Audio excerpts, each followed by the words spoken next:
Bem-vindos a mais um vídeo e hoje eu trago pra vocês, Brasil, pra gente bater um papo sobre esse que é um dos livros mais importantes da literatura, O Nome da Rosa, do Umberto Eco. Mas antes da gente falar dele, bora pros recadinhos do coração que vocês já estão cansados de ouvir, mas não custa repetir, né, gente? Você já se inscreveu no canal? Ainda não? Então aproveita, se inscreve, deixa um like aqui pra você não esquecer de deixar esse like pra mim. E lembrando que quem quiser comprar O Nome da Rosa com o meu link da Amazon, o link tá na descrição do vídeo, vocês não pagam nada a mais por isso, mas me ajudam aqui com o canal. Bom, meu povo, O Nome da Rosa foi publicado pela primeira vez em 1980, então aí a gente já pode colocar ele na prateleira de clássicos da literatura, não é mesmo? Ele fez um grande sucesso desde a sua primeira publicação, vendeu milhões de cópias, se não me engano mais de 30 milhões de cópias vendidas no mundo inteiro, e inclusive eu acho que ele é o livro de literatura italiana mais vendido no mundo, foi considerado pelo Le Monde um dos 100 livros mais importantes do século XX, e a Record fez esta lindíssima edição em comemoração aos 90 anos de Umberto Eco. Infelizmente, né, Umberto Eco faleceu em fevereiro de 2016, mas se estivesse vivo, em janeiro de 2022, ele teria completado 90 anos. E por isso a Record resolveu trazer este presente para nós leitores, gente. Porque olha que edição mais linda, mais maravilhosa. E como se não bastasse toda a beleza desta edição incrível, ela ainda é uma edição completíssima. Tem uma nota de revisão da Ivone Benedetti, que na verdade essa nota inclusive foi escrita em 2018, porque em 2012 o próprio Umberto Eco fez uma revisão no texto original, então, né, obviamente as edições pelo mundo, as traduções começaram a fazer essa revisão. Eles deram uma olhada na tradução novamente, né, eles acertaram algumas questões de grafia, de nomes, algumas coisas que eles achavam que dava pra melhorar. Ele traz aqui, gente, vou mostrar pra vocês, uma cronologia incrível com os anos, né, e o que estava acontecendo na vida de Umberto Eco, qual era o contexto literário e o contexto histórico da época. Gente, sério, é sensacional. Foi assim, só esse começo, que a gente nem entrou na história ainda, mas eu tive um prazer de ler, sabe, o que estava acontecendo na vida do Umberto Eco, quais foram os livros publicados naquele ano, que foram livros, assim, que marcaram a história da literatura, e o que estava acontecendo no mundo naquele momento. Muito interessante, assim, uma aula essa cronologia que eles colocaram pra gente. Tem algumas outras notas da Ivone Benedetti, tem algumas notas do Umberto Eco e no final tem o pós-escrito do Nome da Rosa, que foi publicado pelo Umberto Eco em 1983. É um pós-escrito de 32 páginas em que ele explica muitas questões, né, do livro, o processo da escrita, o processo criativo, a questão do nome do livro, né, que é, enfim, um grande mistério que muitas pessoas perguntavam para o Umberto Eco o que queria dizer este nome, o Nome da Rosa. E tem também um glossário das expressões em latim com tradução para o português, porque isso era uma grande reclamação, vamos dizer assim, no mundo inteiro dos leitores do Nome da Rosa, porque ele tem muitas passagens em latim, mas não tinha tradução dessas passagens. E agora, nesta edição da Record, aqui atrás no final tem a tradução. Ele é um calhamaço, né? São 586 páginas, mas é uma edição completíssima, gente. Bom, e qual é a história de O Nome da Rosa? A história é narrada em primeira pessoa por Atsu de Melk, já velho, no final da vida, e ele vai contar pra gente aí uma semana, né, uma passagem importante do seu final de adolescência, vamos dizer assim. Atsu era um noviço beneditino do mosteiro de Melk, na Áustria, e esse mosteiro existe mesmo, tá, gente? Vou botar uma fotinho dele aqui pra vocês. E ele virou discípulo de Guilherme de Baskerville, que era um frade britânico, estudioso, erudito, que tinha aí por volta de 50 anos, tinha sido um inquisidor, e o Guilherme é chamado para mediar um concílio entre dois grupos rivais de dentro da Igreja Católica. Este concílio vai acontecer em um mosteiro beneditino no norte da Itália, e é para lá que Guilherme e Atsu partem. Toda a história do livro acontece em exatamente uma semana, a última semana de novembro do ano de 1327.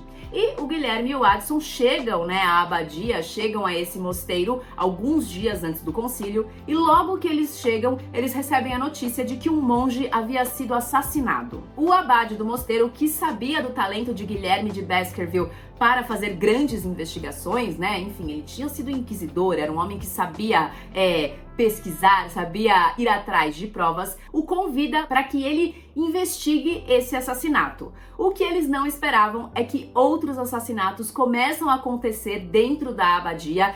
Foi praticamente assim um assassinato por dia, gente. E todos eles levando aí, né, tendo aí como referência, vamos dizer assim, o livro do Apocalipse. E lembrando que ali era um claustro, né, Brasil? Então o que significa? Significa que o assassino estava lá dentro. E o Guilherme e o Watson vão aí investigando, né? Começam a investigar essa série de assassinatos, mas o que eles não esperavam era que não eram só esses assassinatos que eram mistérios dentro da abadia. E aí eles começam a perceber que o grande mistério daquele lugar era, na verdade, a sua biblioteca. Que não era uma biblioteca qualquer não, Brasil, mas sim a maior biblioteca da cristandade. Com centenas de milhares de livros, livros raríssimos, livros caríssimos, livros que a igreja considerava ali perigosos para a sociedade, não é mesmo? E como estamos falando de 1327, esses livros só eram possíveis, nessa quantidade de livros dentro dessa abadia, só era possível graças ao trabalho dos monges copistas, porque não existia a imprensa na época, né? Não existia imprimir um livro. Então, esses monges copistas que realmente existiram na época medieval, eram esses monges que copiavam os livros, as gravuras e tudo mais. Eles inclusive desenhavam nos livros, né? E acontecia uma troca entre as igrejas de todo o mundo para que dessa forma as igrejas conseguissem aumentar, né, o seu arsenal de biblioteca. E aquela biblioteca daquele mosteiro no norte da Itália era a maior, assim, a que tinha o maior número de livros e os livros mais raros. Porém, apesar do trabalho dos monges copistas que trabalhavam ali no escritório, né, que estavam ali todos os dias dedicados à arte de copiar os livros, eles não tinham acesso à biblioteca, eles não podiam entrar na biblioteca e eles também não podiam acessar qualquer livro que eles quisessem. Somente o bibliotecário tinha acesso àquela biblioteca, que inclusive foi construída como um grande labirinto para que, se alguém tentasse entrar, se perdesse lá dentro, e somente o bibliotecário poderia aí liberar, né, ou deixar com que os monges lessem ou não certas obras. A biblioteca nasceu segundo uma planta que ao longo dos séculos permaneceu obscura para todos e que a nenhum dos monges é dado conhecer. Só o bibliotecário, além de saber, tem o direito de mover-se no labirinto dos livros. Só ele sabe o lugar onde os encontra e ao qual os restitui. Só ele é responsável pela sua conservação. E os monges que ousaram aí quebrar a regra e entraram na biblioteca escondidos, principalmente durante a noite, gente, esses monges tiveram visões, desmaios, viram monges que já haviam morrido há muito tempo perambulando pela biblioteca. Enfim, aconteceram coisas bem pesadas e bem bizarras com esses monges que ousaram quebrar a regra, e inclusive alguns enlouqueceram. Porém, o Guilherme de Baskerville, quando ele é colocado para investigar o assassinato, a primeira coisa que ele pede é pro abade liberar que ele entrasse na biblioteca, primeiro porque ele tinha muita curiosidade, ele era um grande estudioso, né? Quem não gostaria de ver e entrar na maior biblioteca da cristandade, mas também porque a biblioteca também poderia ser um local de crimes. E o abade não deixa não, amor. Abade não permite que Guilherme entre lá. Ninguém deve, ninguém pode. Ninguém querendo conseguiria. A biblioteca defende-se sozinha, insondável como a verdade que abriga, enganadora como a mentira que guarda. Labirinto espiritual é também labirinto terreno. Poderíeis entrar e poderíeis não sair. E dito isso, quisera que vos adequasseis às regras da abadia. E essa foi apenas a primeira resistência que Guilherme de Baskerville e o Watson encontraram ali com os religiosos do local, né, gente? Ao longo da história aí, eles vão passar um perrengue com esses monges que não vão facilitar para eles a investigação desses crimes. E, obviamente, eles começam a perceber que os crimes estavam completamente ligados à biblioteca, e é justamente em torno da biblioteca e dos seus livros que a trama vai se desenvolver. Gente, sério, assim, que livro! Ele é quase um romance policial que se passa num mosteiro beneditino do século XIV. E por que eu digo quase, né? Porque apesar da gente ter essa premissa dos assassinatos, deles investigando, de tentar descobrir quem era o assassino desses monges, o que o Umberto Eco quer que a gente descubra descubra, não é só isso, né? Mas sim as tensões e as questões que envolviam a Igreja Católica medieval. Ele usou deste enredo policial, né, para nos amarrar na história, para nos prender na história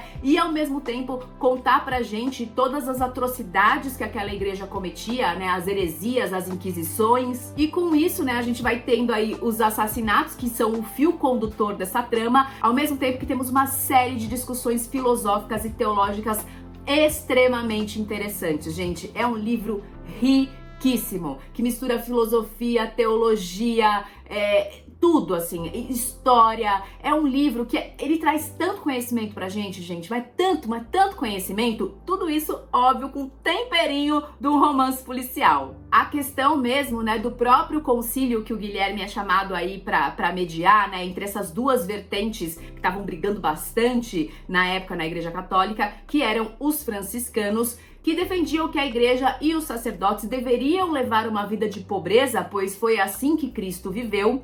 E em compensação, do outro lado, tinham os beneditinos, que inclusive esta abadia onde eles estão é uma abadia beneditina, que eles acreditavam que a igreja deveria sim acumular riquezas. Mas a questão não é se Cristo era pobre, é se a igreja deve ser pobre. E pobre não significa tanto possuir ou não um palácio, mas manter ou abandonar o direito de legislar sobre as coisas terrenas.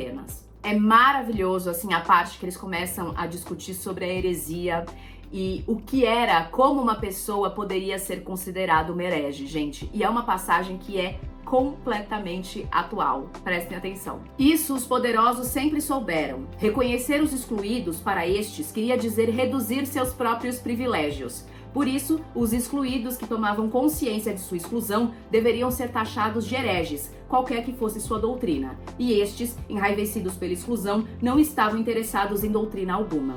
A ilusão da heresia é essa.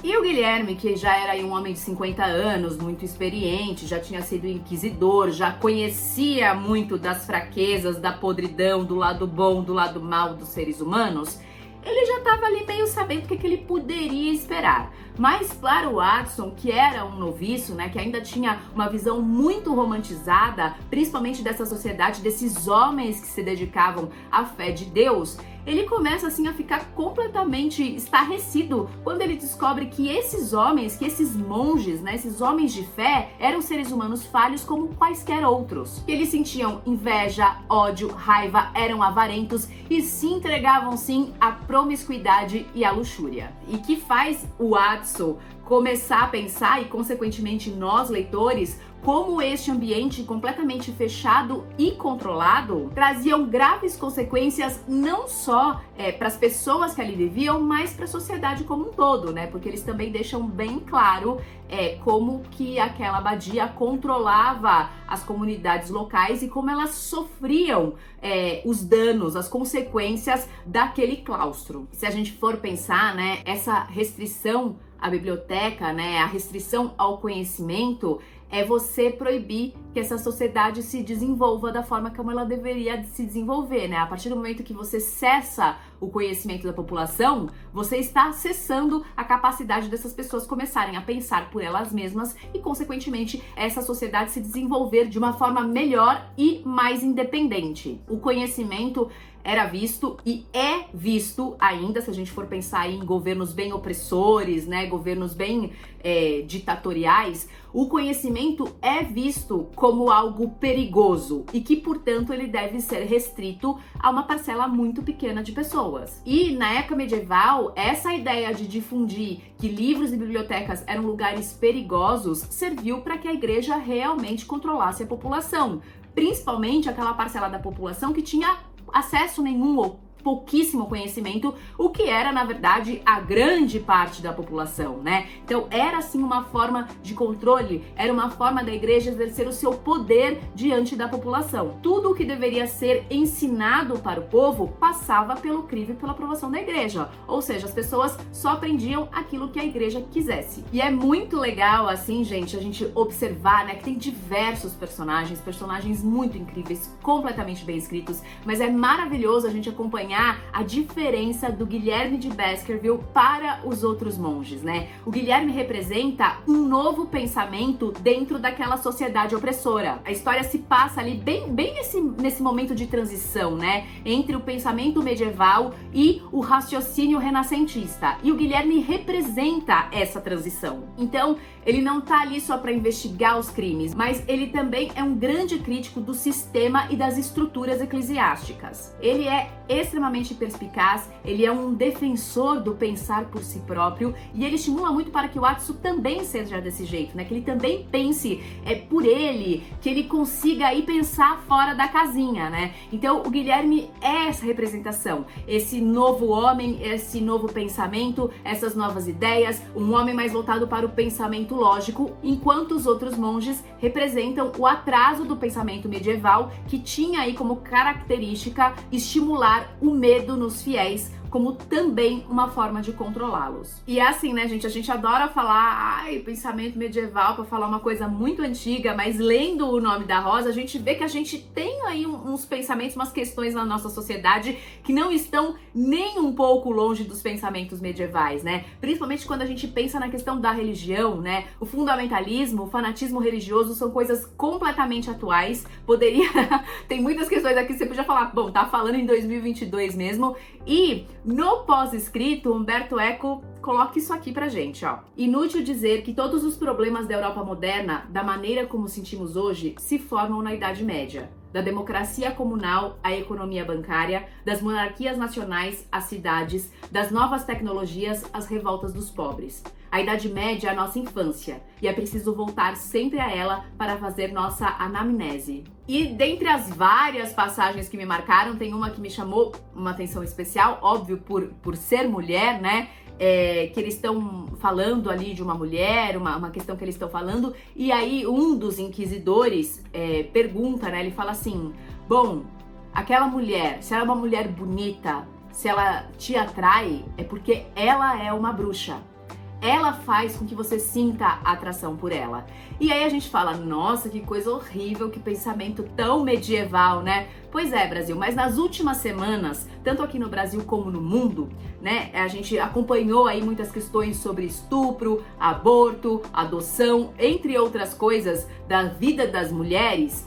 E quantas vezes, principalmente quando acontece um caso de estupro, a gente não ouve o mas também ela tava com essa roupa, mas também ela estava bêbada, mas também ela é muito bonita, a carne é fraca, o cara não resiste. Será que a gente tá tão longe assim da era medieval? E bom, a história vai seguindo e a gente vai ali acompanhando o Guilherme Atsu, tentando aí desvendar o mistério dos assassinatos, sempre com aquela pitada de filosofia, de história, de Platão, Aristóteles, Santo Agostinho, questões teológicas, enfim, coisas muito interessantes. E uma coisa assim, gente, que é admirável, muito sagaz, genial da parte de Umberto Eco, é que a gente consegue ter dois pontos de vista do mesmo personagem. Por quê? Porque é o Atsu já velho, relatando o que aconteceu com o Atsu novo, né? Naquela semana em que ele era ainda um jovem, no finalzinho da sua adolescência. Ele coloca o mesmo personagem em dois momentos completamente distintos da vida. Então ele vai narrar pra gente aquela última semana de novembro de 1327, o que ele achava, o que ele pensava, as conclusões que ele chegava, qual era a visão de mundo dele naquela época, mas ele também conta pra gente o que ele pensa, o que ele acha, as conclusões que ele chega, qual é a visão de mundo dele, contaminada pela carga altíssima de sabedoria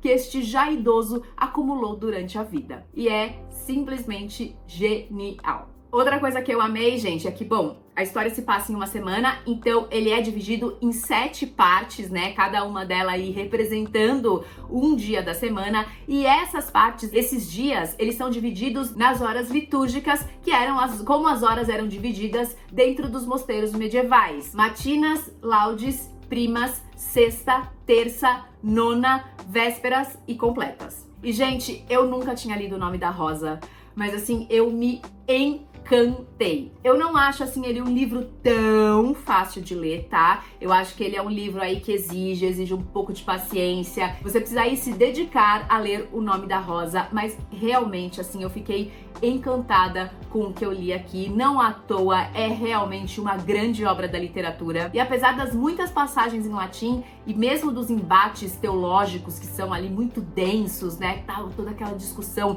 tem parágrafos enormes, às vezes que duram uma página inteira, por ter essa trama policial, gente, eu acho sim que ele é um livro que pode servir de porta de entrada para quem quer se arriscar nos clássicos. Eu acho que ele é um livro que, mesmo que você não tenha um conhecimento teológico, entendimento de religião da era medieval muito grande, em algum lugar esse livro vai falar com você. Em algum lugar ele vai deixar com que a leitura aconteça, sabe? E eu acredito que ele cativou tantos leitores, né? E foi um sucesso tão grande, ele é tão genial exatamente por isso. Porque ele mistura, né, uma cultura mais popular com história, com filosofia, com teologia. Então ele fala realmente com muitas pessoas. Não, e olha que ironia. Antes da publicação do livro, alguns editores leram o manuscrito e eles acharam, assim, que ia ser um livro muito difícil, que ele ia ser um fracasso de vendas. E alguns editores chegaram até mesmo a aconselhar Umberto Eco para que ele deixasse ali mais enxuto, mais concisa, as 100 primeiras páginas do livro, né? As 100 primeiras páginas da narrativa. Após lerem o manuscrito, os amigos da editora sugeriram-me encurtar as primeiras 100 páginas que eles consideravam por demais árduas e cansativas. Não tive dúvidas, recusei, porque afirmava que quem quisesse entrar na abadia e lá viver 7 dias tinha de aceitar o ritmo dela. Caso não conseguisse, jamais conseguiria ler o livro inteiro. Logo, era função penitencial, iniciatória, das primeiras 100 páginas, e quem não gostasse, azar, ficaria nas encostas da colina. Entrar num romance é como fazer uma excursão à montanha. É preciso aprender a respirar, regular o passo. De outra forma, não se vai adiante. Desiste-se logo. Então, gente, é uma questão proposital. Humberto Eco tava testando a gente aqui. Falou, só vai entrar na abadia quem passar pelas 100 primeiras páginas, senão não vai entrar na abadia, não. Então, segue em frente. Se você tá lendo e não tá conseguindo passar das 100 páginas, Humberto Eco tá te testando. Não caia no teste dele, hein? Passe das 100 páginas, entre na abadia. E para o choque dos editores que não pensavam de jeito nenhum que isso fosse acontecer, o livro foi um sucesso de vendas desde a sua publicação e é um grande sucesso até hoje. E eu li uma entrevista do Umberto Eco que ele disse, gente, que no processo, né, antes de efetivamente começar a escrever o texto, ele passou 1 ano trabalhando só com desenhos, diagramas, ele lia, ele inventou todo um mundo, né? Ele inventou toda uma sociedade daquele lugar antes de efetivamente começar a escrever. Gente, ele desenhou centenas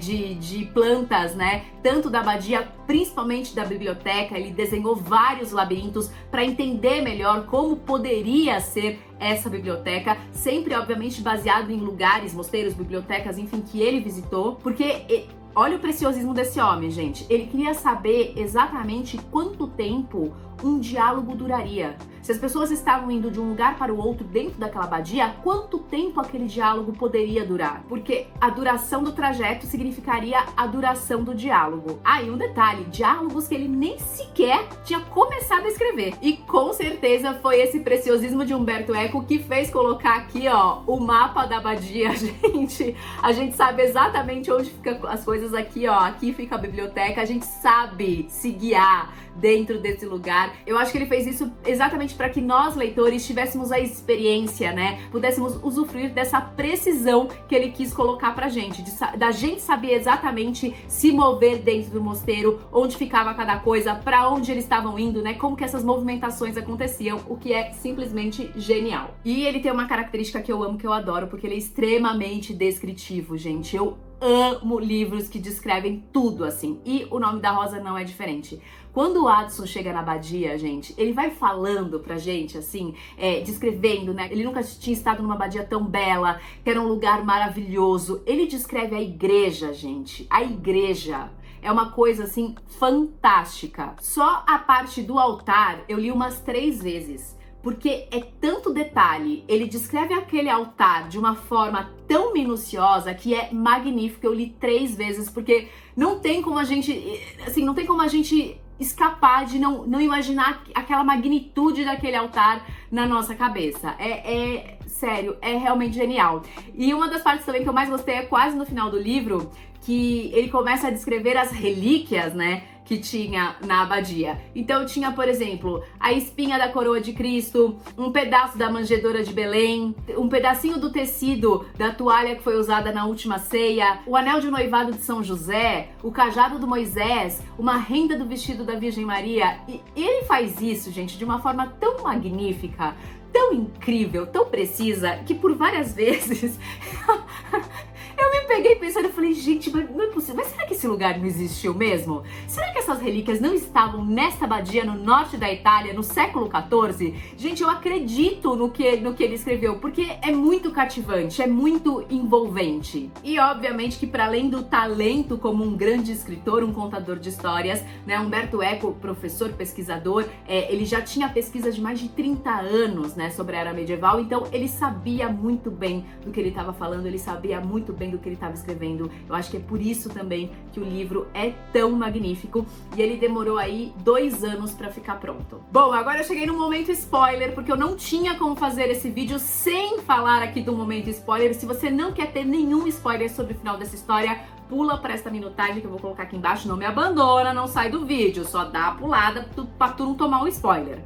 Mas vamos lá. Obviamente eles conseguem desvendar o mistério, né, gente? E tava tudo realmente muito ligado ali com a biblioteca e principalmente com o livro do Aristóteles, que é o Poética 2, que é um livro que, aliás, Aristóteles não escreveu, é um livro invenção de Umberto Eco. E por que esse livro era tão proibido e os monges que manipularam, que ousaram ler este livro, morreram?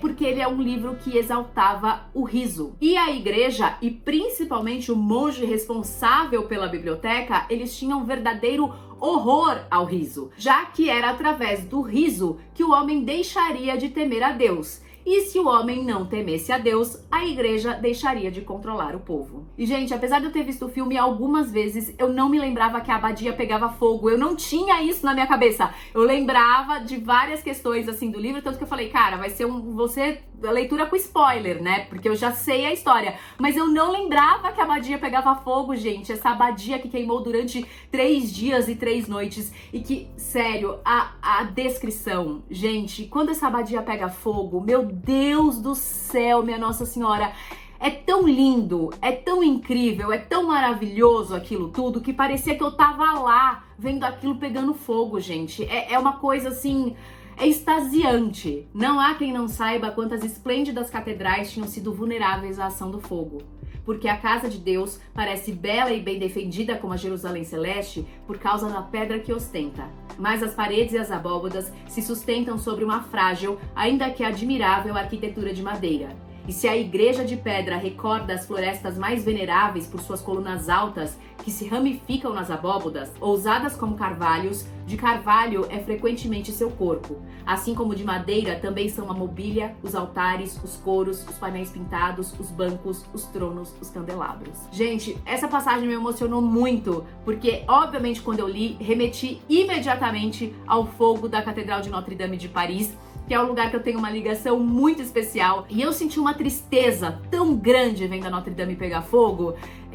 Me bateu num lugar assim de tamanha tristeza que quando eu li essa passagem, eu vendo ali, né, a gente ao vivo pela televisão vendo a Notre-Dame pegando fogo, você fala, meu Deus, né? E o Umberto Eco nem morreu em 2016, imagina? Mas isso aqui, pra mim, diz muito, né? Me remete a esse fogo da Notre-Dame e que eu tenho certeza que era o que o Guilherme e o Watson estavam sentindo ali no momento que eles viam a abadia pegando fogo. E é o que eu falo, né, gente? É um prazer, é um privilégio ter uma obra dessas nas mãos pra gente ler. E, claro, né, o fogo se inicia na biblioteca. Ao que ele diz, a biblioteca fora condenada por sua própria impenetrabilidade, pelo mistério que a protegia, pela tacanhez de seus acessos. Porque, obviamente, né, como ninguém sabia entrar na biblioteca, se destruiu. Então o fogo começa por lá. E se soubessem entrar na biblioteca, se fosse um lugar que tivesse livre acesso, talvez o fogo teria sido controlado. Bem como a própria passagem do Watson, quando ele volta lá anos depois,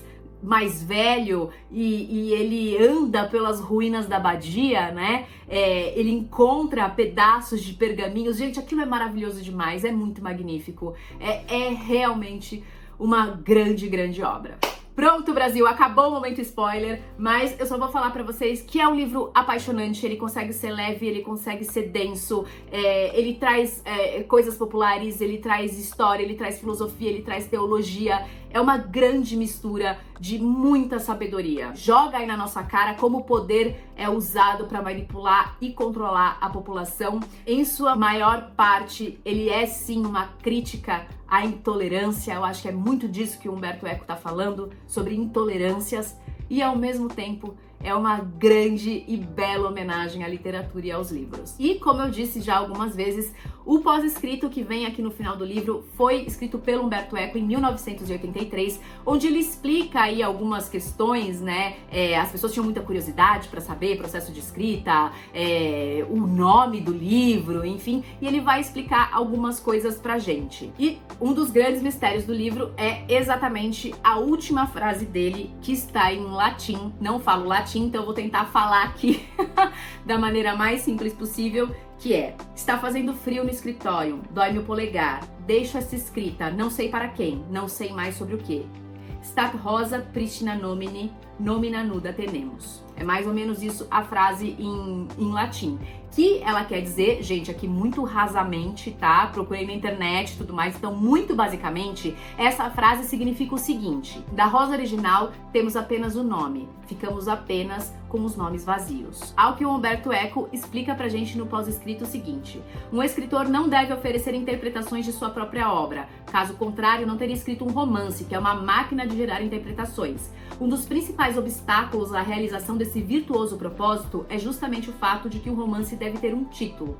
Infelizmente, um título já é a chave de interpretação. Meu romance tinha outro título quando estava sendo elaborado, que era A Abadia do Crime. Deixei-o de lado pelo fato de que fixava a atenção do leitor apenas na trama policial e podia induzir ilicitamente compradores azarados à cata de histórias de ação a se atirarem sobre um livro que os decepcionaria. Meu sonho era dar ao livro o título Atsu de Melk, título mais neutro, uma vez que Atsu era afinal a voz narradora. O nome da Rosa surgiu quase por acaso e gostei dela porque a Rosa é uma figura simbólica tão densa de significados que quase não tem mais nenhum. Com isso, o leitor fica devidamente sem pistas. Não podia escolher uma interpretação, e mesmo que tivesse captado as possíveis leituras nominalistas do verso final, chegava a isso bem no fim, após ter feito sabe-se lá quais outras escolhas. Um título deve confundir as ideias e não enquadrá-las. E ele falou numa entrevista, né, que na verdade o significado desse título, dessa frase no final, né, que remete ao título, é que as coisas não existem mais e só restam as palavras. E aí quando a gente pensa, né, que quem tá escrevendo a história é o Atsu, já velho, depois de tudo que aconteceu, realmente as coisas já não existem mais. Ele tem somente aquilo que tá na memória e agora o que ele colocou no papel. Então só temos as palavras, só temos os nomes. A Rosa já não existe mais. Bom, bora para algumas curiosidades da obra. Guilherme de Baskerville, ou melhor, William de Baskerville, né? Gente, porque aliás aqui parênteses, tá? Eu acho que eles mantiveram essa tradução dos anos 80, porque já estava ali inserido, né, na sociedade brasileira. Foi um livro de grande sucesso. Essa aqui acho que é a 17ª edição de O Nome da Rosa. Mas já que eles mexeram na tradução, eu queria muito que eles tivessem mantido William de Baskerville. Cara, 2022, William com Guilherme, pelo amor de Deus, gente. Não. Acho que eu preferia que eles tivessem mantido o nome original. Bom, mas já que isso não aconteceu, William de Baskerville é, na verdade, uma grande homenagem a William de Ockham, um grande e famoso filósofo do período medieval. Mas também não é só isso. É também uma grande homenagem a uma obra de Arthur Conan Doyle chamado Os Cães de Baskerville, publicada em 1902 e que começa aí uma série de um detetive muito famoso, bem conhecido, chamado Sherlock Holmes.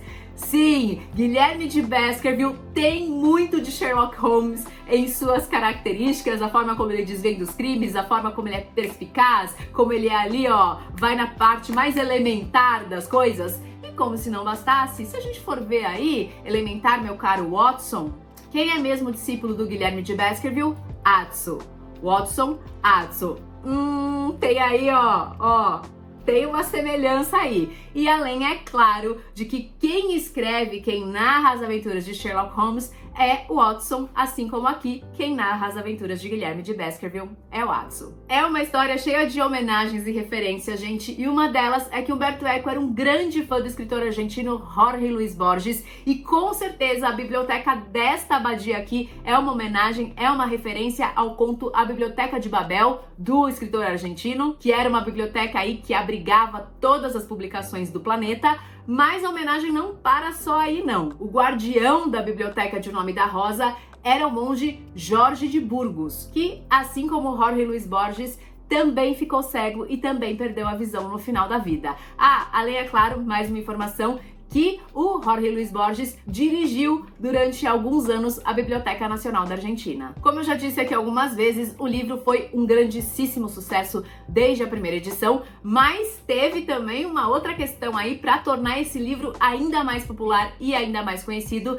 que foi o filme de 1986, dirigido pelo francês Jean-Jacques Annaud, que trazia Sean Connery no papel de Guilherme de Baskerville e Christian Slater no papel de Atso. Gente, eu nunca tinha lido O Nome da Rosa.